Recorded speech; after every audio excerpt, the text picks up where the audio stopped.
여러분은 일상 속에서 수돗물을 얼마나 사용하고 계신가요?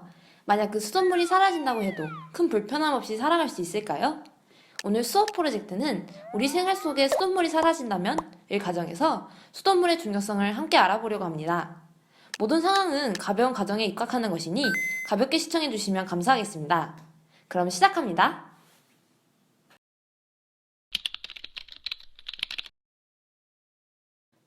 수돗물이 사라졌을 때의 상황을 더 정확히 이해하기 위해서 수돗물이 현재 우리에게 어떻게 공급되고 있는지를 먼저 확인해 보겠습니다. 수돗물의 정의는 상수도에서 나오는 물로 수돗물은 전국에 분포되어 있는 여러 광역 및 지방 상수도 시스템을 통해 제공됩니다. 수돗물이 처음 생산되는 근원지를 상수원이라고 하는데 각각의 상수원에서 취수된 물들은 여과, 정수, 배수 등의 여러 단계를 거치게 되며 K-워터의 체계적인 관리 속에 질 좋은 수돗물로 가공되어 가정으로 공급됩니다. 수돗물이 사라진다는 상황은 단순히 물의 존재가 사라지는 게 아닌 물 관리 시스템을 통해 제공되는 전반적인 과정이 사라진다는 것을 의미할 것입니다. 구체적으로 물이 여과되고 정수되고 배수되는 과정들이 사라진다는 것인데요. 이러한 과정의 부재는 크게 물의 안정적인 공급과 수질 문제라는 두 가지 측면의 문제로 이어지게 됩니다. 먼저 물의 공급 측면을 직관적으로 보면 가정에 제공되는 수돗물 자체가 사라지게 된다는 말이 됩니다.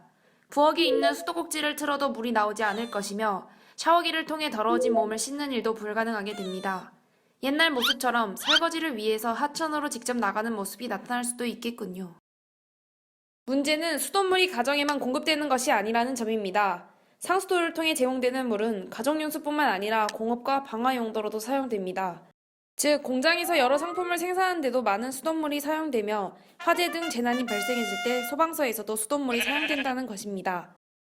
물을 안전하게 공급하는 이 과정이 사라지게 된다면 여러 공장의 가동 역시 어려움을 겪게 될 것이며 화재 발생 등의 긴급 상황에도 온전히 대처할 수 없게 될 것입니다. 또한 사시사철 물을 온전하게 공급할 수 있는 시스템이 존재하지 않다 보면 한겨울의 상황이나 가뭄의 상황에서 사람들은 물을 제대로 공급받기 어려운 상황이 생길 것이며 그렇다면 물이 필요한 여러 곳들에서 많은 문제가 발생하게 될 것입니다.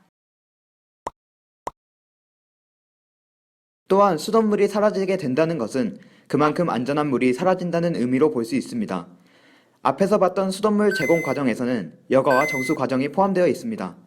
이는 최종적으로 가정에 도달하는 수돗물이 어떻게 사용해도 인체에 무해하게끔 가공되는 과정이며 우리가 수돗물로 샤워를 하거나 라면을 끓여 먹어도 전혀 몸에 해롭지 않은 이유라고 할 수 있습니다.